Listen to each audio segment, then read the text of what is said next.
Ողջույն, սիրելի հեռուստադիտողներ, եթերում ազատ շփումն է։ Դե ինչ երեք Երևանը նշում էր իր 2807 ամյակը, Երևանն ու երևանցիները, այսպես ասենք, հա։ Բավականին լավ կազմակերպված համերգ էր, շատ ուրախ էր հանրությունը, շատ լավ անցավ, բայց չէր կարող տոն դառնալ առանց քաղաքական որոշակի մեկնաբանությունների, ընդ որում բոլոր կողմերից։ Նախ ընդդիմությունը շատ ոգևորված էր, որ Նուբարաշենի աղբանոցում հրդեհ է եւ ծուխը պատել է, չնայած որ քաղաքապետարանը բոլոր ջանքերն են ներդրել հնարավորինս շուտ մարելու եւ այդ խնդիրը վերացնելու համար, անընդհատ նոր մեքենաներ են ներգրավում աշխատանքի մեջ, արդեն հրդեհները կարծես հրշեջները արդեն աշխատում էին երեկվա դրությամբ լեզվակների վերացնելու վրա եւ այլն։ Այստեղ մի քիչ տերմինոլոգիան շատ չթաթախվենք այդտեղ, բայց այնուամենայնիվ մի բան արձանագրենք, որ քաղաքապետարանը ամբողջ թափով իր ողջ ներուժն ու հնարավորությունները ներդրել է այդ խնդիրը հնարավորինս արագ վերացնելու համար եւ կարծես թե սկսվում է դա հաջողվել։ Եվ այս քանի որ ԱԱԾ-ն վարույթ է ընդունել գործ, քրեական գործ, որ հնարավոր է դա լինի արհեստական սկիզբ ունեցած լինի այդ հրդեհը, բնականաբար այս պահին մի որոշ ժամանակ չենք անդրադառնա, թողնենք, տեսնենք իրավապահները ինչ են արձանագրում, ինչպես են աշխատում, ընդ որում կա նաև կասկածյալ արդեն եւ այլն, բայց սպասենք դեռ ավելի պաշտոնական հրապարակումների։ Այնուամենայնիվ ընդդիմությունը այդ իրավիճակից չէր կարողանում թաքցնել իր հրճվանքը, որովհետև մեծ հնարավորությունների դաշտ էր բացվել Երևանի տոնը տրամադրությունների, մարդկանց տոնական տրամադրությունների վրա ազդելու համար եւ չեն խորշում գրելու, որ Երևանը ծխի, թունավոր ծխի մեջ է տոնում այդ օրը եւ այլն, այսպիսի հրապարակումներ աչքովս ընկան, հատկապես դաշնակցական կառույցից։ Նորմալ է, այս մարդիկ ինչքան վատ Հայաստանի համար, այնքան լավ իրենց համար սկզբունքով են աշխատել եւ շարունակում աշխատել։ Եվ վարչապետն էլ գրառում էր արել, իհարկե տեսնելով մարդկանց քանակը, բնականաբար որոշ հաշվարկներ անելով եւ ցնծությամբ արել էր հետեւյալ գրառումը, ինչը նույնպես քաղաքական է, հա։ ՀՀ վարչապետ Նիկոլ Փաշինյանը սոցցանցի իր էջում անդրադառնալով Էրեբունի Երևան տոնակատարություններին գրել է. «Երևանցիներին, Երևանի քաղաքապետարանին եւ քաղաքապետ Տիգրան Ավինյանին շնորհավորում եմ Էրեբունի Երևան տոնակատարությունները բարձր մակարդակով կազմակերպելու համար։ Տասնյակ հազարավոր քաղաքացիներն էլ իրենց մասնակցությամբ Էրեբունի Երևանը հաստատեցին որպես կյանքի եւ խաղաղության տոն։ Կեցցեք։ Ավելի վաղ հայտնել էինք, որ Երևանում տոնվել է Մայրաքաղաք Երևանի 2807-ամյակը։ Եվ տարբեր այգիներում, այո, կարող ենք տեսնել տարբեր շոու ծրագրեր եւ ամենավերջում արդեն բուն համերգը Թաթա Սիմոնյանի կատարմամբ, իհարկե ունեինք Ռուսաստանից հյուր եւ հնչեց մեր բոլորիս համար վաղուց սիրելի դարձած երգերից մեկը Արարատի վերաբերյալ, ինչը նույնպես որոշ լրագրողներ փորձեցին շահարկել, բայց ոնց է լինում, որ Արարատ լեռան մասին երգում, այսինքն իրենք իրենց երևակայել են ինչ-որ սին պատկերացումներ, այսինքն իբր այնքան են իրանք սուտ խոսել, հանրությանը ստել, որ այս իշխանությունը ուզում է ջնջել մեր հիշողության միջից մեր պատմական հայրենիքի մասին տվյալները, Արարատ լեռը առհասարակ փորձում է վերացնել մեր խոցույթից եւ այլ, այնքան են ասել այդ սուտը, իրենք սկսել են հավատալ իրենց իսկ ասած ստին, ամբողջովին տեղավորվել են այդ ստի մեջ, մեկ էլ հիմա ապշահարվել են, որ Երևանում երգերից մեկը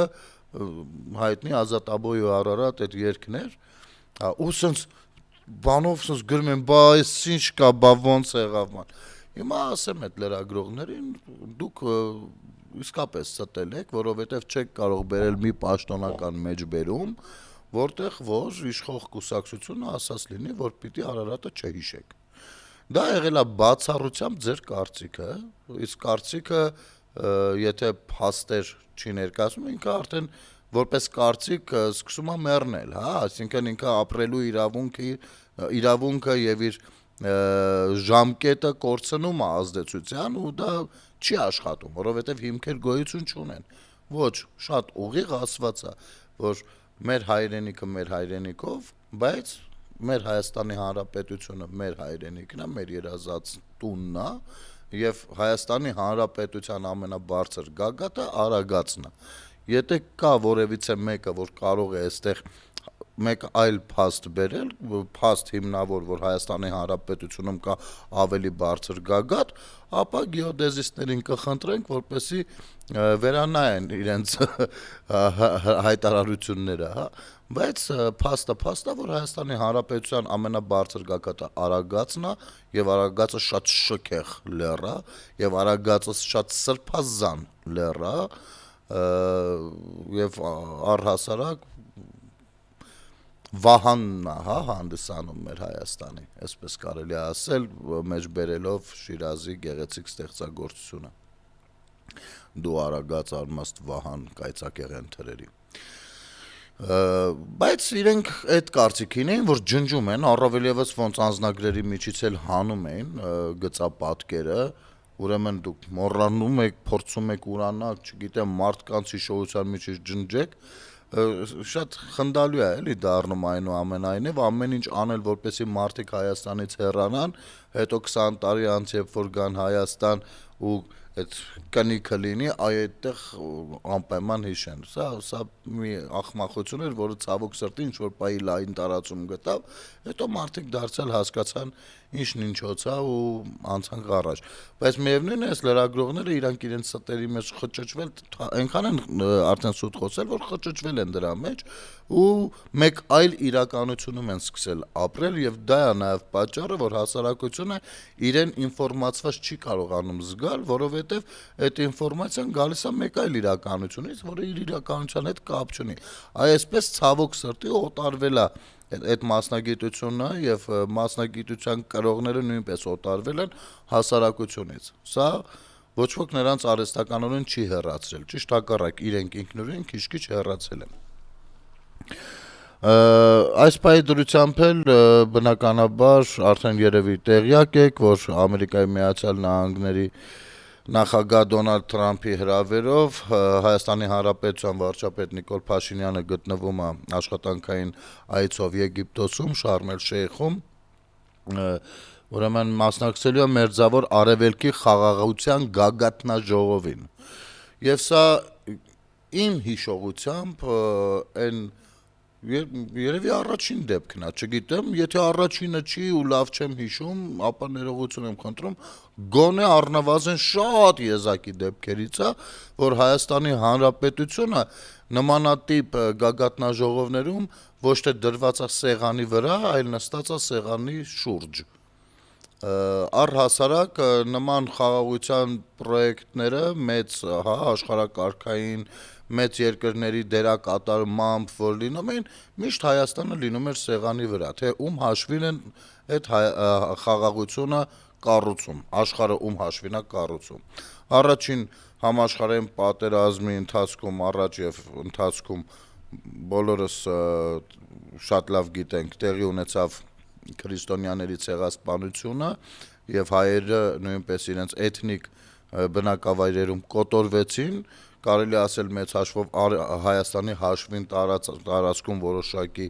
հարցեր լուծվեցին, հետո երբ որ մեծ երկրները նստեցին խոսելու արևելյան հատվածից նույնպես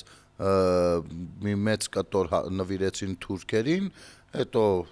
Արցախը նվիրեցին Ադրբեջանին, Նախիջևանը պոկեցին, չգիտեմ ինչ, մի խոսքով դեգրադացրեցին տարածաշրջանը, որովհետեւ մենք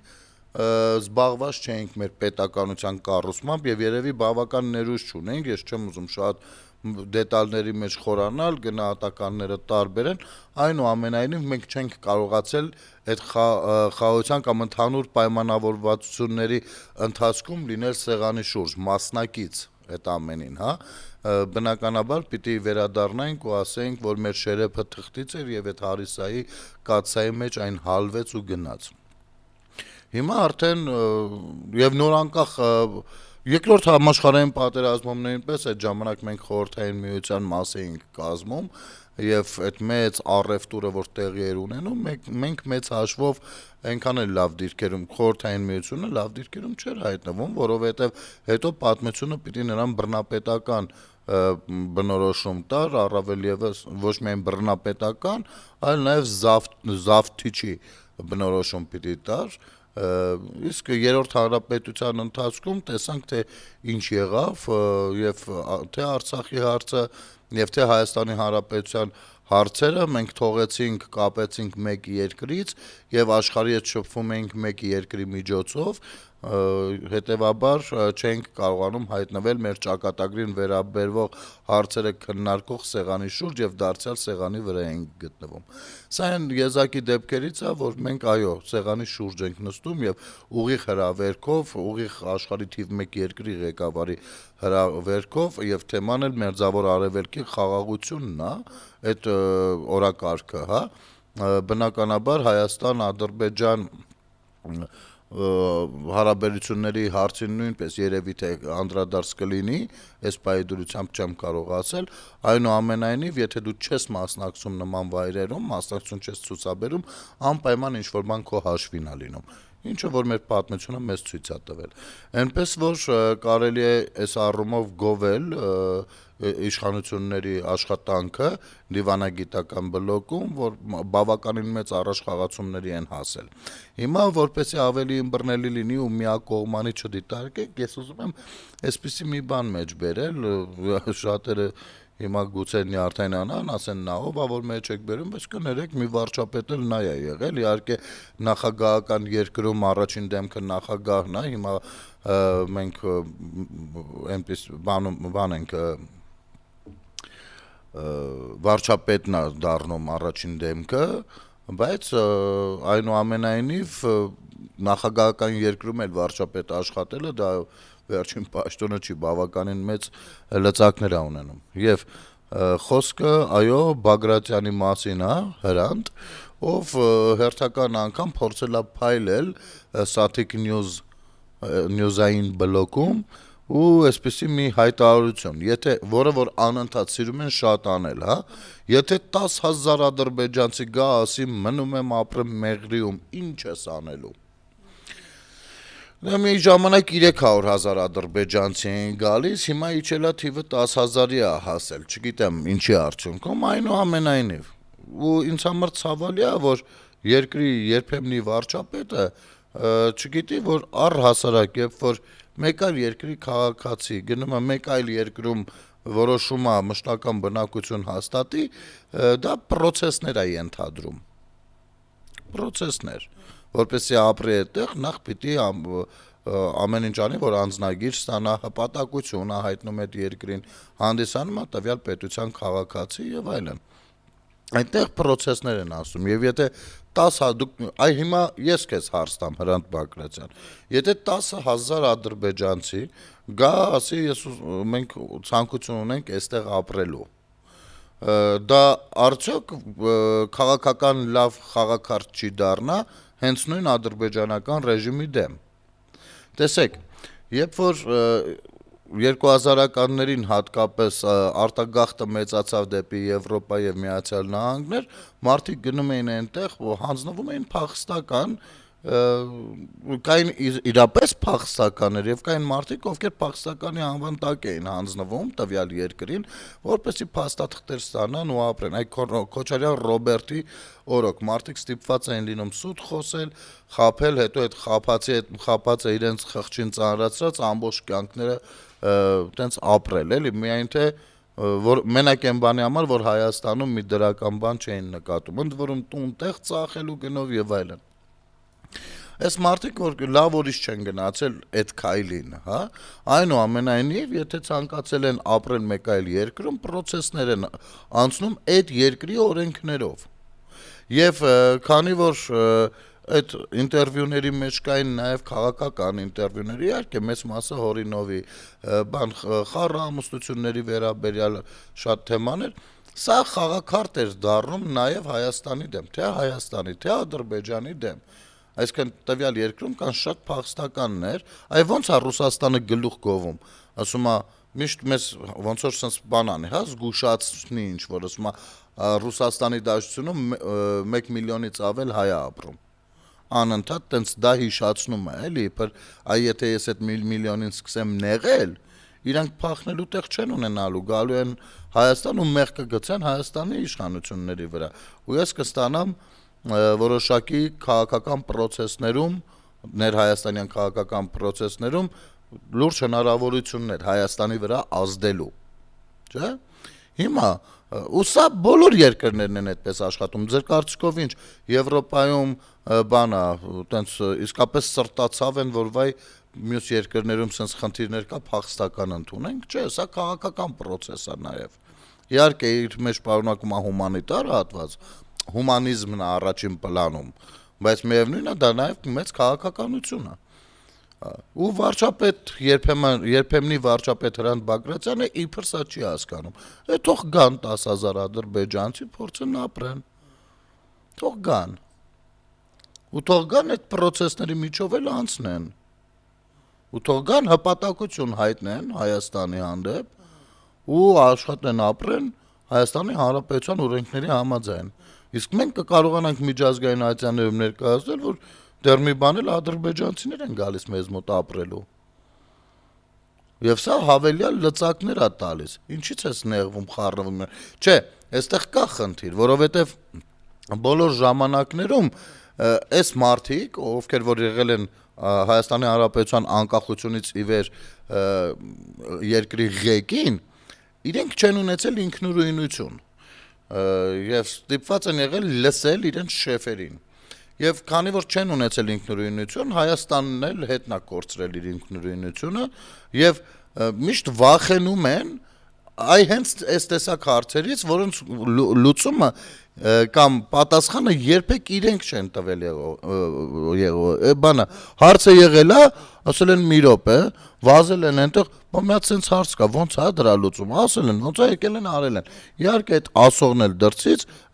չի ասել Հայաստանի Հանրապետության շահից ելնելով, ասել է իր շահից ելնելով։ Հասկացաք, եւ հիմա այս մարդու մոտ հարց է առաջացել։ Բա որ 10,000 ադրբեջանցի գա, ասի ուզում եմ ապրել, ուզելով չի հո։ Հո իրանց ուզելով չէ, կարող ես, եթե չես ուզում ապրեն, կարող ես փակել, ասել դու մինչեւ մի հատ էլ ինտերվյու տվեք, մի հատ հասկանանք դու ես քո երկիրը լքում։ Ինչու ես որոշել հենց Հայաստան գաց ապրելու։ Հասկանում եք։ Ոնց եք պատկերացնում, հիմի կարող ենք մի 10,000 հոգով հայերով հավաքվել, գնալ Ֆրանսիա, ասել մենք ուզում ենք ստեղ ապրենք։ Ու ինչ ասել են, վայ մի րոպե, 10,000 հոգուն արագ տեղավորենք, տեսնենք ինչ ա լինում։ Չէ։ Սույն շարվեք, տեսնենք հələ ինչ ա եղել։ Ու ամեն մեկից խոսքը հետագայում շատ հնարավոր է օգտագործվի ոչ միայն մեր, այլ նաև մեր պետության դեմ, ինչպես որ օգտագործվել է ձեր ապաշնոր կառավարման արդյունքում։ Կամ ինչ որ մի ժամանակ է հեսա քաղաքացիների մեջ մտցրել էին, հեսա Ալիևը տեսեք ասել է 300,000 հայ ադրբեջանցի պիտի վերադառնա Հայաստան ու վայ վախեցեք խառնվեք իրար, չհասկացանք, ասենք այդ նույն բանով, լոգիկայով, էլի, եթե հասնի հարաբերությունները այն կետին, որ այստեղ երբեմնի ապրած ադրբեջանցիները ցանկանան վերադառնալ, չգիտես ինչու, ու այստեղ իրենց հորտոնը որ եղել է, այդտեղ մտնեն ապրեն, բան, ասենք, չգիտես, հիմա հարաբերություններ է միջքաղաքացիական, հա։ Նրանք Հայաստանի Հանրապետությունում եղել են 86,000 մոտավորապես, հասկանում եք։ Ի տարբերություն հայ ժողովրդի, ովքեր որ մոտ 400,000 են եղել Բաքվում, Սումգայիթում, Արցախում։ Եվ որքան որ այդ խաղաղության ու համերաշխության մթնոլորտը ամրանա այնքան, որ մարդիկ ցանկանան վերադառնալ ինչ որ կերպ իրենց բնակության վայրեր երբեմնի, ուրեմն այդ ժամանակ ոչ մի խնդիր չի լինելու արցախցիները նույնպես վերադառնան Արցախ։ Հիմա ինչի՞ց եք խառնվել իրար։ Իհարկե դա չեմ կարծում մոտ ժամանակներում կլինի, դե շատ հեռու ժամանակներում է լինելու, որովհետև այս երկարամյա թշնամանքը եւ գիտեք ինչ մարդիկ տենց հեշտ չեն կարող մոռանալ այն ցավը, այն ամեն ինչը, որը պատճառվել է ֆիզիկական կորուստների, նահատակների, հերոսականության, այս խոսույթները լինելու է։ Եվ շատ դժվար է լինելու մարսել մեկը մյուսի ներկայությունը, շատ դժվար է մարսելու։ Կամ դուք Մեղրիի մեր բնակչությանը ինչի տեղ եք դրել, որ այդ 10,000-ը հեսա կարծում մենք ուզում ենք Մեղրիում ապրենք, մեղրեցիք էլ ասում են դե եկել են այս 10,000 հոգին ուզում են ապրեն, եկեք մենք մեր տներից դուրս գանք, թող ապրեն, հա։ Ինչի՞ էս ինչ կարծիքներ ունեք։ Չնայած զարմանալու բան չի, եթե մի թիմ ով սատարվում է ձեր նմանների կողմից իրեն սատարողներին ասում է խորքային անասուններ ժողովրդին, ապա այս բնորոշումների մեջ զարմանալու իսկապես ոչինչ չի մնում։ Կարճ դադար մեր եթերում։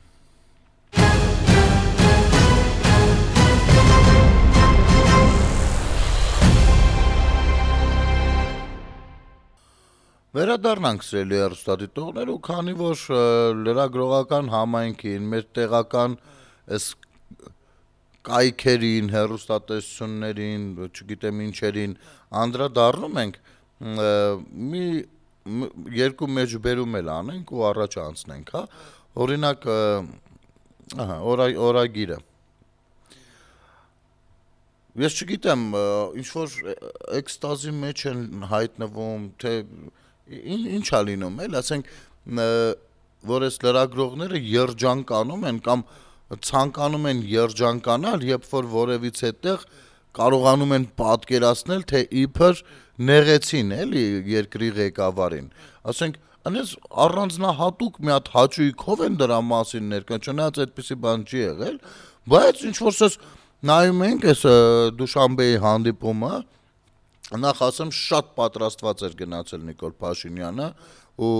անգամ Պուտինին, այո, հենց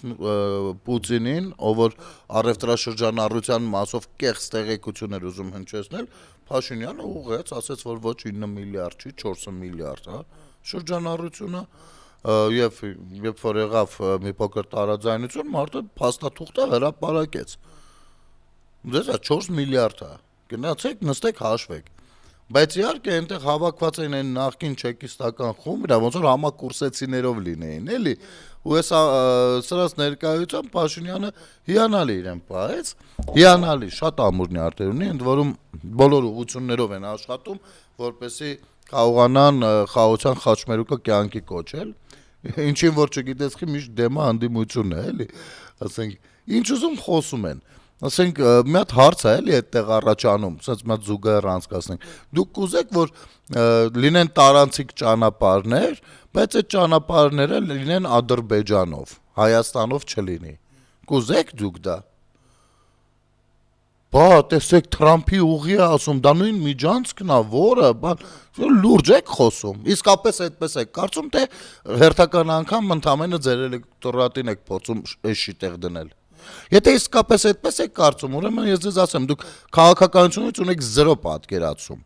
Եթե ես մտածում եմ ամեն դեպքում զբաղվել եք քաղաքականությամբ, եղել եք իշխանություն, որոշակի պատկերացում ունեք, պարզապես հանրության շահերի օգտին չեք աշխատում, թալանչիներ եք դուք ձեր էությամբ։ Այս պարագայում ստացվում է, որ դուք իսկապես ունեք 0 պարագայում, եթե հենց այդպես եք մտածում, ինչպես որ խոսում եք։ Բայց ախր դուք էլ գիտեք, որ դա այդպես չի, ու դուք ընդհանրապես փորձում եք ձեր էլեկտորատին էշի տեղ դնելով պահեք ձեր շուրջը 26-ի ընտրությունների համար, որովհետև չհասկանալ արևելք, արևմուտք, հյուսիս, հարավ ուղիների վերաձևակերպումը երրորդ այս մյուս աշխարհակարգում, աշխարհակարգի հաստատման ընթացքում ստացվում է, որ լինել, չգիտեմ, էլի, ամեն ինչից հեռու մարդ իր համար։ Ոչինչ, այդպես էլ է պատահում։ Ուրեմն այդ դեպքում քաղաքական հայտ մի ներկայացրեք։ Կուզեք, որ այդ ճանապարհը հստակ կանգնեք ու ասեք, չէ, սա միջանցք է, չենք ուզում որ լինի այդ ճանապարհը, ու առհասարակ այդ տեղով չպիտի որևիցե ճանապարհ լինի, որովհետև լինելու է միջանցքի տրամաբանության մեջ, թող մեր կողքերով անցնի, մեր միջով թող ոչ մի ճանապարհ չանցնի։ Կարող եք հստակ այդ ձևակերպումը ասել։ Չնայած ասել որն է, մի անգամ Քոչարյանը դա թույլ տվել է, հա։ որպեսզի Վրաստանով անցնի մի հատ շատ կարևոր մագիստրալ Ադրբեջան-Վրաստան-Թուրքիա Հայաստանին դուրս դնելով նման բաներից։ Հիմա հստակ ձևակերպումը ձեր ասեք։ Մյուս կողմից ասում եք չէ թող լինի, բայց ռուսները գան կանգնեն։ Քոչարյանն էլ դա պնդում, բոլորդ էլ դա եք պնդել։ Բայց դեպքում ինքը դադարում է միջանցք լինելուց, դուք հիմա միջանցքին եք դեմ, թե ամերիկացիներին եք դեմ։ Թե հայ-ամերիկյան համագործակցությանն եք դեմ։ Ինչ եք խափում էշի տեղ դնում մարդկանց, էլի ծիծաղելի եք դառնում։ Անկամ այն աստիճան ծիծաղելի, որ այդ խոսույթը, երբ որ ցանկանանք ձեր բերած տրամաբանությունը քննարկել, չի ստացվում, որ դա լինի քաղաքական, էլի դա ստացվում է, չգիտեմ, ձեռառնոցի։ Որովհետև ես կարծում եմ, որ ամեն դեպքում հայ ժողովուրդը ունակ է եղել եւ ունակ է ծնելու այնպիսի ներկայացուցիչների, ովքեր ցանկացած բայի կարող են զբաղվել քաղաքականությամբ եւ շատ ավելի լավ ձևերով, շատ ավելի մեծ արդյունավետությամբ, քան դուք եղել եք ու կաք։ Ասենք ձեր ասացի, հենց այդ միջանցք ուղի այս տրամաբանությունը ինչն է քաղաքական, մենք կարող ենք իմանալ։ Ինչն է ձեր առաջարկի Հայաստանի Հանրապետության շահը, ձեր առաջարկի մեջ։ Ինչ առաջարկ ունեք, ոնց եք պատկերացնում։ Որևիցե մեկը չեք ասել։ Ես քաղաքացի եմ, ընդ որում այնպիսի աշխատանքի մեջ եմ, որ ուզած չուզած սրտովս էլ չլինեք, չցանկանամ էլ ձեր դեմքը տեսնել, միևնույնն է, նստում նայում եմ ձեր ինտերվյուները, հարցազրույցները, նայում եմ ձեր հրապարակումները, ուզած չուզած, որպեսզի մաքսիմում փորձեմ լինել օբյեկտիվ, որովհետև ես չունեմ խնդիր ինչ որ մեկին գովաբանելու, անպայման վայ մեկի փեշը բռնելու։ Իհարկե, ես իմ պետության մասին եմ աշխատում, եթե իմ պետության մասին կա լավ առաջարկ, ես շատ ակտիվ եմ այդ ուղղությամբ լուսաբանելու մասով։ Չեմ գտել մի հատ առաջարկ ձեր կողմից չեմ գտել։ Մի հատ գտածը, որը որ 2 տարի ատաշելով բերում եք, բանն է, որ պարտադրեք Հայաստանին, որպեսզի Հայաստանով միջանցքը լինի ու վերահսկի դա ռուսական FSB-ն։ Սա ձեր առաջարկն է, եթե սխալվում եմ ինձ ասեք, որ սխալվում ես, մենք առհասարակ ենք դեմ որևիցե ճանապարհի։ Դուք էլ շատ լավ գիտեք, որ պիտի լինեն ճանապարհները ու պիտի բաց լինեն այդ ճանապարհները, որպեսզի Հայաստանը շնչի, որպեսզի Հայաստան կան ֆինանսներ, որպեսզի Հայաստանը ունենա հավելյալ անվտանգություն։ Ոնց եք ասում, 44 օրյայի ժամանակ գազամուղին խփեք, նավթամուղին խփեք, իսկ ինչու չէին խփում, գիտեք, որովհետև դա միայն ադրբեջանական չի։ Եթե լիներ միայն ադրբեջանական, իհարկե մյուս կողմից էլ Իսկանդերներն էին կարծես թե փչացած։ Մեր ռազմավարական դաշնակիցը ձեր ժամանակ որ նվիրել էր մեզ, չէր նվիրել, առել ենք, բայց ամեն դեպքում։ Հա, ու տեղեկատվական տվյալներ էր տալիս Ադրբեջանին, փոխանակ մեզ Իսկանդերի բանը ասեր։ Ամեն դեպքում չէ եկել կարող խփել,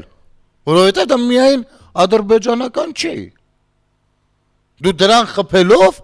այն երկրներին, ովքեր որ այդտեղ ունեն տոկոսներ, ունեն այդտեղ շահ, հանում ես այդ երկրներին հավելյալ էլի քո դեմ։ Չէ՞։ Հիմա եթե գործում է հայ-ամերիկյան բանով մի հատ ճանապարհ, Հայաստանի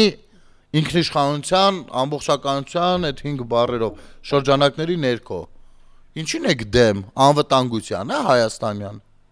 Ու բնական է, չէ՞, որ այդտեղ ոչ ոք չի խփելու, որովհետև այդտեղ խփել նշանակում է Ամերիկային խփել։ Նաև եւ բոլոր նրանց, ովքեր որ այդ ճանապարհից օգտվելու են։ Իսկ այդ ճանապարհից Չինաստանից սկսած, չգիտեմ, Եվրոպայից վերջացած բոլորը օգտվելու են։ Ով է գժվել այդտեղ խփի։ Սա անվտանգության մասին է, ճիշտ է, հետեւաբար։ Դուք ինչին եք դեմ։ Ինչին եք դեմ, մի հատ ասեք իմանանք։ Չէ, այդ ճանապարհը մինչև հիմի տղա են բերում։ Այն ժամանակ Ռուսաստանից էին բերում, հիմա փորձում են Իրանից էլ բերեն։ Այդ ճանապարհը Ամերիկան Իսրայելի հետ օգտագործելու է Իրանի դեմ։ Լսեք, այդքան որ կռռում եք, կներեք, որ կռռոց են բնորոշում այդ խոսույթը, որովհետև օգոստոսի 8-ից մինչև հիմի ասում եք, բայց այդ ընթացքում էլ Իրանի նախագահը եկավ գնացել, դեսպանները հանդիպում ունեցան ղեկավարի հետ։ Նաև ձեր տարածած ստերի հետևանքով հենա հայ-իրանական հարաբերություններ էին սրվում, լավ էր ուղիղ տետատետ հանդիպումներ եղավ ու մարդիկ բավարարված, իրենց խոսքերն է դա, ոչ թե մեր պատկերացումն ու կարծիքն է, այլ իրենց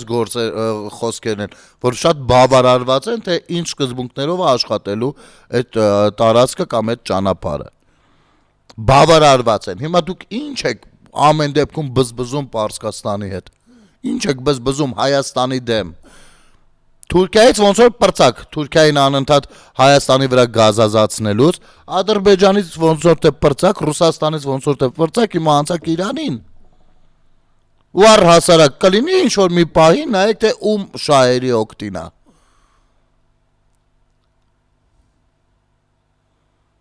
Նստած պատմում են, երգում են, լացում են, ողբում են, վայ, հեսա հայ-իրանական հարաբերությունները, տեսեք, հեսա այստեղից, ուր են հասել, այստեղից նույնպես բանա, Իսրայելը բանա անելու Իրանին, չգիտեմ, իրենց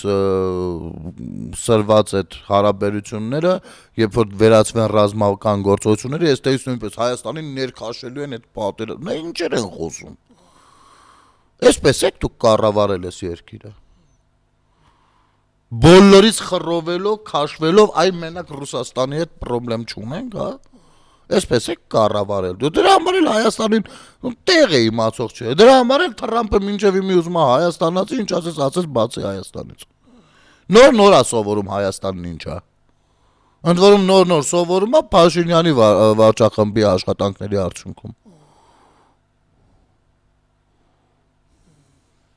Հեսա, խնդրեմ,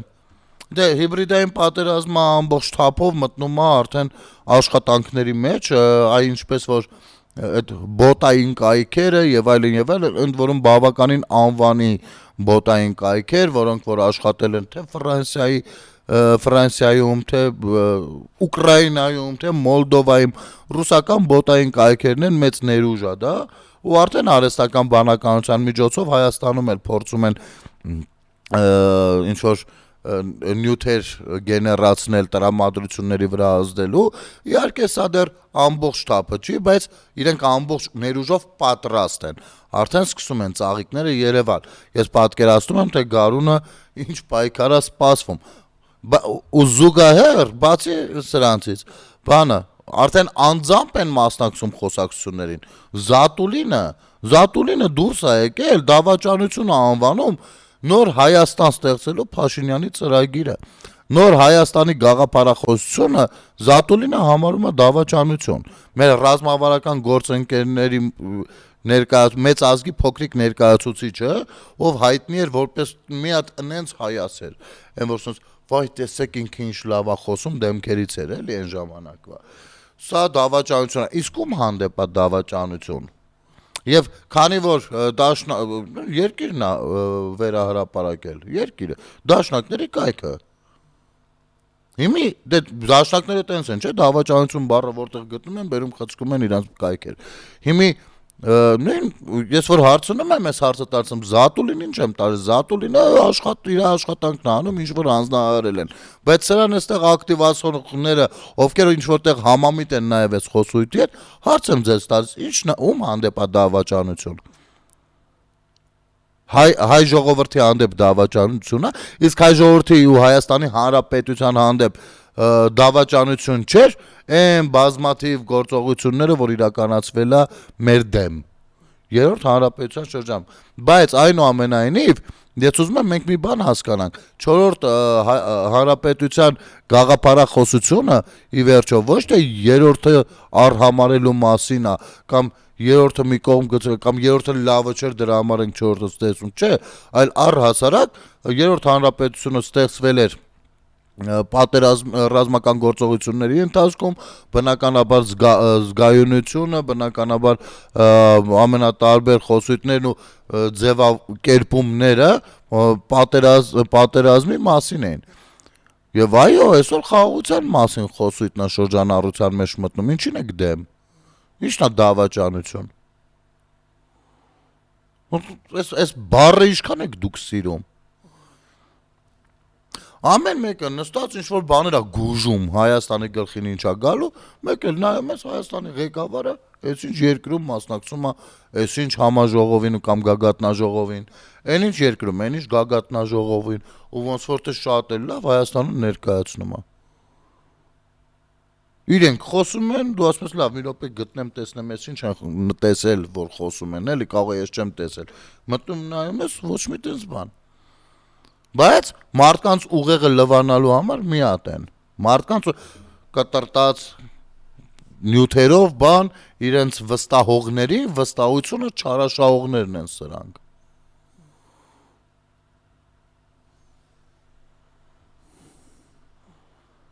Ոնց որ ես նույն մեր ձևով շարժում։ Լավ, դուք չեք հասկանում ձեր Ադրբեջանը եւ Ռուսաստանը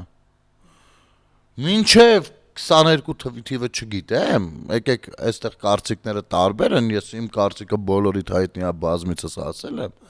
բայց 22 թվականի փետրվարի, եթե չեմ սխալվում, 22-ին հենց։ Հա, 22 թվականի փետրվարի 22-ին, 22-22-02 գոլդ էին բռնել, էլի, սիրահար են, չէ, գոլդ տվերի։ Բանա, ռազմավարական կարևորագույն փաստաթուղթ են ստորագրել ռազմավարական գործընկերության։ Հիմա դուք ստեղ ելնեք օդ իջնեք ցած, մարդիկ չեն հավատալու, որ ձեր գործողությունները ասենց ինչ-որ թշնամիներին իրենց տեղը նստեցնելու մասին է եւ այլն։ Ոչ, այդ երկու երկրները ռազմավարական գործընկերներ են։ Հիմա այն Աշոտյանն է շատ սիրում ասել, բա որ ՆԱՏՕ հանկարծ մտնելու եղեք, թուրքերի հետ դուք ոնց եք աշխատելու։ Բա միութենականության շրջանակներում Ադրբեջանի հետ ոնց ես աշխատելու, դե արի միացա։ Որովհետեւ այս խոսույթները հնացած խոսույթներ են։ Չի կարելի այս ժամանակներում այդպիսի խոսույթներով փորձել աչքի ընկնել ու Հայաստանի դեմ գործելու դիվիդենդներ տալ դիմացիններին։ Առհասարակ ազգային խտրականությունը, ազգային թշնամանքները միջազգային հանրությունում չեն ողջունվում վաղուց, շատ վաղուց։ Ոչ թե վերջին 5, 10, 15 տարիներին, այլ շատ վաղուց։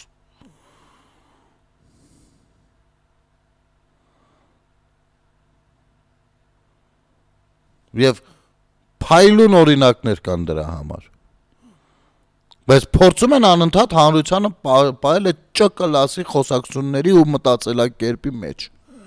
Հա, որովհետև խորքային անասունի տեղ են դրել։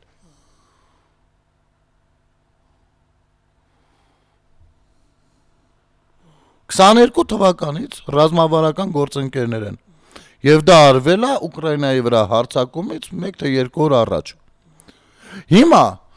այս վերջին շոուները, որ լինում էին, այս ադրբեջանցի ալիգարխներ էին ձերբակալում Ռուսաստանում, չգիտեմ, Ալիևը ուրիշ բաներ ասում, Պուտինն ուրիշ բան, մի հատ տեսեք ոնց են սրվել այդ հարաբերությունները։ Այստեղ էլ էս 5-րդ շարասյունն էլ դուրս եկել, տեսեք, հեսա Պուտինը գժվում է, Ալիևին նստի տեղը Հայաստանով էլ կամ մտնի Ղարաբաղը հետ վերցնի, հնարավոր է դաժե մինչև Բաքու գնա։ Ինչ ասես խոսեցին այդ մի 20 օրվա մեջ։ Ինչ ասես։ Ես օրինակ իմ հաղորդման ընթացքում ասել եմ ժողովուրդ ջան, եկեք մատի ու մատանու արանքը չմտնենք։ Թելի ու ասեղի արանքը չմտնենք։ Դրանք եղբայրական են, իրապես եղբայրական իրանք են։ Իրենց հարաբերությունների մեջ ինչ-որ բան են անում, եկեք գոնե ժամանակավորապես այդտեղ ֆիշինգով չզբաղվենք, այդտեղ մենք չունենք ձուկ բռնելու։ Ասել եմ, եթերներն էլ կան, YouTube-ում պահպանվում են, կարող եք մտնել ու նայեք։ Ու ինչ ստացվեց։ Դուշանբեում տո մի գրկախառնություն, մի հուզումնալից չգիտեմ ինչեր, մի Պուտին Ալիևից ներողություն։ Պուտին Ալիևից ներողություն ա խնդրում։ Ձեր գերտերության ղեկավարը, այս ոչխարներից են ձեր բնութագրմամբ, այս սրանքով են սրանք ոչխար են։ Սրանց գիտեք ինչ կա։ Ներողություն ա խնդրում։ Հո դուք շատ չեք զարմացել, մեկը ինձ համար դա նորմալ բան էր։ Դուք շատ եք զարմացել։ Եվ գիտեք, ասեմ ձեզ, առաջիկայում, եթե Գազպրոմը ու Սոքար ընկերությունը գործընկերային պայմանագրեր ստորագրեն, հանկարծ չզարմանաք, դա տեղի է ունենալու ինչ-որ պահի, տեսանելի է արդեն, ու այս ամեն ինչի մեջ, մեկը ես դարձյալ չեմ ասում, պետք է հարաբերությունները խզել Ռուսաստանի հետ, նրա հետ, ոչ, հարաբերությունները չեն խզում, հարաբերությունները կարգավորում են, բայց գործընկերային մակարդակում, ոչ թե տեր ու ծառա մակարդակում, այնպես որ է ձեր աղքատիկ պատկերացումները եկեք հանրության պարանոցին մի փաթաթեք, դե երևի էլ այս բացել էի, փակեցի, այդ օրագրի անդրադարձին էլի, բանը նյութ են դրել վերնագիր, ինչպես Լուկաշենկոյենք Դուշանբեում խայտառակեցին Փաշինյանին, իրենց հաճելի է երևի էլի, Դու նայում ես ոչ մի խայտառակվելու բան, ընդհակառակը նման լրատվական կայքերով, նման ենթավերնագրերով ու նման գործունեությամբ Հայաստանի Հանրապետությունն է խայտառակվում, որովհետև այս նյութերը հանգիստ իրենց լեզվով թարգմանած կարող են տանել իրենց լրատվական կայքերում դնել, ասեն տեսեք, հայկական լրատվականներն են, տեսեք մեզ ոնց են գովում։ Եվ սրա վրա ռազմավարություն են բանանում մշակում ու անդադ հայ հանրությանը ցնցումների ենթարկում։ Իսկ 26-ին լինելու ամենամեծ ցնցումը։ Այնպես որ իմ կարծիքով դա քաղաքական ավարայր է դառնալու։ Ու այստեղ մեր հասարակությունը պետքա սառնասրտություն եւ սառը դատողության հետևից գնալու լուրջ ընդունակություններ ձեռք բերի ու ամրացնի իր նյարդերը։ Եթերում Ազատ շփումներ կհանդիպենք։